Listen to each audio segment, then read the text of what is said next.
இந்த மாநாட்டிலே செயற்குழுவிலே கூட அந்த எந்தெந்த மாவட்டங்கள்லாம் இன்னைக்கு ஒரு செயலில் இருக்கிறதோ அந்த மாவட்டத்தை எல்லாம் எங்களுடைய மாநில பொறுப்பாளர் நாங்கள் ஒரு தேதி ஃபிக்ஸ் பண்ணி அந்த மாவட்ட பொறுப்பாளர் அந்த தேதியை முடிவு பண்ணி அன்றைக்கு அந்த மாவட்ட அமைப்பை உருவாக்கி கொடுக்கிற பொறுப்பை மாநில சட்டம் இதனுடைய இருக்கிறது. அதில் நீங்கள் கணக்கு எடுக்க வேண்டும். அதனால இன்னைக்கு நிறைய விஷயங்கள் பேசியிருந்தாலும் கூட ஒரு இறுதியான விஷயம்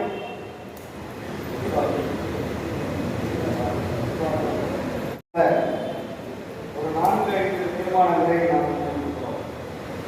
முதல் தீர்மானமாக பார்த்தீங்கன்னா வருவாய்த்துறையில் அரசு நலத்திட்டங்களை மக்களிடத்திலே கொண்டு செல்லும் கிராம உறுதியாளர்களுக்கு வரையறுக்கப்பட்ட காலமுறை ஊதியை வழங்க வேண்டி கடந்த 30 ஆண்டுகளுக்கு மேலாக தொடர்ந்து கோரிக்கை வந்தது. கோரிக்கை நிறைவேற்றப்படவில்லை. மாறாக நாங்கள் போராடி பெற்று வந்த உரிமைகளாகிய கருணை அடிப்படையிலான வாரிசு வேலை, சிபிஎஸ், மாற்றுத்திறனாளிகள் ஊதியப்படி போன்றவைகள் சிறப்பு காலமுறை ஊதியம் என்பதை காரணம் காட்டி பறிக்கப்பட்ட நிலை தொடரும் மனமாக உள்ளது. மேலும் இந்த அரசு பொறுப்பேற்றதிலிருந்து மக்கள் நல திட்டங்கள் அதிகரித்துள்ளது. இதைத் தொடர்ந்து கிராம உதவியாளர்களுக்கு பணி சுமையும் அதிகரித்துள்ளது. எனவே எங்களிடமிருந்து உரிமைகள் பறிக்கப்படாமல் தடுக்கப்படுவதற்கு நாங்கள் தேர்தல் அறிக்கையில் கொடுத்த வாக்குறுதிப்படி சிறப்பு காலமுறை ஊதியத்தில் இருக்கும் கிராம உதவியாளர்களை தொடர்ந்து வஞ்சிக்காமல் அனைவருக்கும் வரையறுக்கப்பட்ட காலமுறை ஊதியம் வழங்கி 15,000 கிராம உதவியாளர்கள் குடும்பத்தை வாழ வைக்க வேண்டுமாய் மாண்புமிகு தமிழ்நாடு முதல்வர் அவர்களை இந்த மாநில செயற்குழு கருணைக்கூர்ந்து கேட்டுக்கொள்கிறோம். இரண்டாவது தீர்மானம், கிராம உதவியாளர்கள் பெற்று வந்த கருணை அடிப்படையிலான வாரிசுக்கு வேலை பறிக்கப்பட்ட அரசாணையின் 333 ரத்து செய்து தொடர்ந்து கிராம உதவியாளர்கள் இறந்து போன குடும்பம் வாழ வழிவகை செய்ய இனியும் காலம் தாழ்த்தாமல் உத்தரவு பிறப்பிக்க வேண்டுமாய் தமிழக அரசை இந்த மாநில செயற்குழு கருணைக்கூர்ந்து கேட்டுக்கொள்கிறோம். மூன்றாவது கோரிக்கையில் முக்கியமான ஒரு துறை எப்போது உருவாக்கப்பட்டதோ அன்றே உருவாக்கப்பட்டதுதான் கிராம உதவியாளர் பணி. அந்த பணி கிராமத்தில் பணி பார்ப்பதற்காக தான் அமர்த்தப்பட்டது. ஆனால் கடந்த 5 ஆண்டு காலமாக கிராம உதவியாளர்களை அவமதிக்கக்கூடிய மேலும் அருவருக்கக்கூடிய வேலைகளை செய்ய சொல்லி பணிக்கப்படும் நிலை தொடர்கிறது. இது மனித உரிமை மீறல் நிகழ்வாக இந்த மாநில செயற்குழு கருதுகிறது. இது மாநில செயற்குழு கருதுகிறது. எனவே வருவாய் நிர்வாக ஆணையர் அவர்களை இந்த மாநில செயற்குழு கேட்டுக்கொள்வதெல்லாம் கிராம உதவியாளர்கள் என்னென்ன பணிகளை பார்க்க வேண்டும், கிராம உதவியாளர்கள் என்னென்ன பணிகளை பார்க்க வேண்டும் என்று பணிகளை பட்டியலிட்டு வெளியிட வேண்டுமாய் இந்த மாநில செயற்குழு உரிமையோடு பெண் தொடர்களை துணி துணிக்கிறதுக்கு அங்க இருக்கக்கூடிய அயலாபம் ஒரு அம்மா குழந்தையோடு இருக்கக்கூடிய ஒரு மாவட்ட அதிகாரி அந்த அம்மாவுக்கு இந்த குழந்தையை வைத்துக் கொள்வதற்கு இன்னொரு பெண் ஊழியரை கூப்பிடுறாங்க. நம்ம கூட பாருங்க தீர்மானமாக கொண்டிருக்கிறோம். அதோடு மட்டும் இல்ல 8/3/2023 அதுலதான் உத்தரவு போட்டாங்க. சிறப்பு காலமுறை ஊதியத்தில் இருக்கிற யாருக்கும் இனி கருணை அடிப்படையிலே வாரிசுக்கு வேலை வழங்காத. ஆனா அவங்க முந்தைய நீட்டு போடல. இது 7வது ஊதிய குழு, 8வது ஊதிய குழு, 6வது ஊதிய குழு அறிவிக்கிற பொழுது இது 1/1/2001 அறிவிக்கிறேன் அப்படின்னு சொல்லல. ஆனால் அதுக்கு முன்பு 3 ஆண்டுகளுக்கு முன்பு பணி பார்த்து இறந்து போன நம்ம ஊழியர்களுடைய பிள்ளைக்கு அந்த கருணை அடிப்படையிலே வாரிசுக்கு வேலை கொடுக்காமல் என்ன அழைக்கிறாங்கன்னா நாங்க கிளாரிபிகேஷன் இருக்கிறோம், வேலை எழுதி கேட்டுக்கிறோம். என்ன கேட்டு நீங்க 8/3 தானே இறந்து போயிருக்காரு, அது ஏன் உங்க குடும்பத்துல தயக்கம்?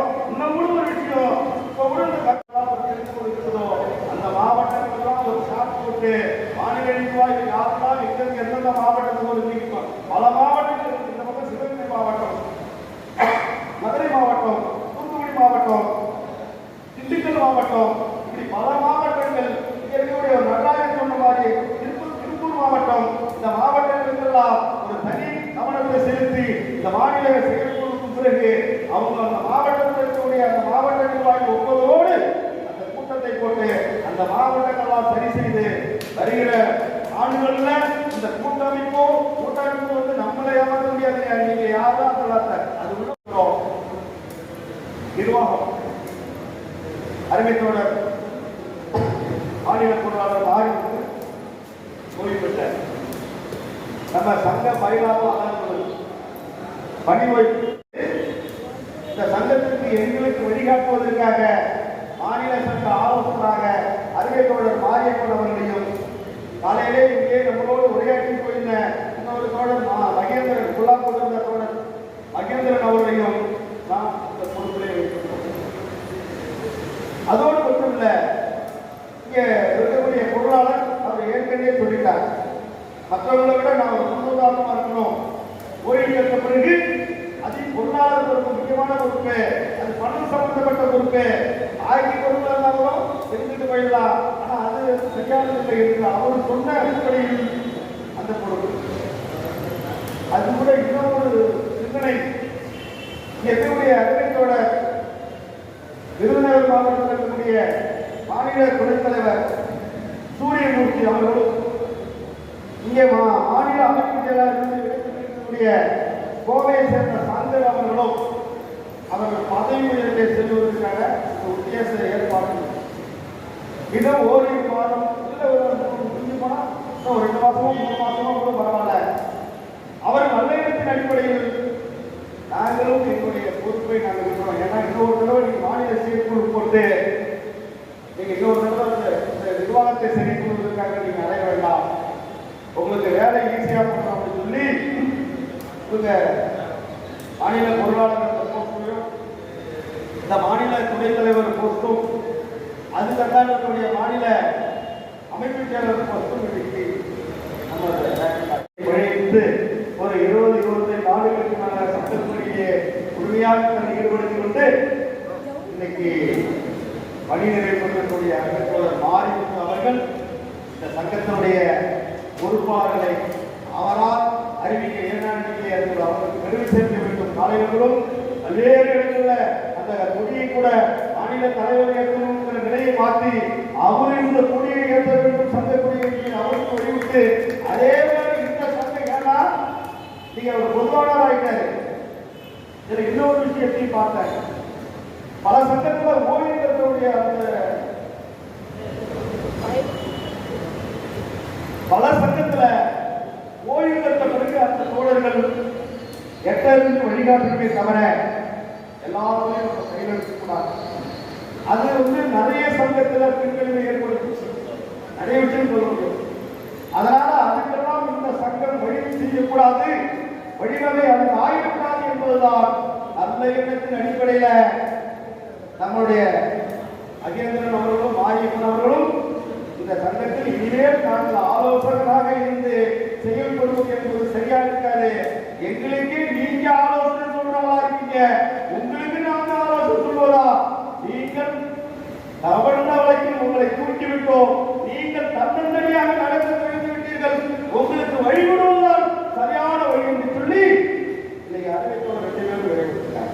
அதே மாதிரி சங்கமும் நம்ம சூரியமூர்த்தியும் நிறைய பேர் பொறுப்பு வந்த பிறகு பதவி வந்த பிறகு வேற இடத்துக்கு போன பிறகு இன்னும் ஒரு 5 மாசம் நீடிக்கலாமா, இன்னும் 1 வருஷம் நீடிக்கலாமா என்று எதிர்பார்க்கிற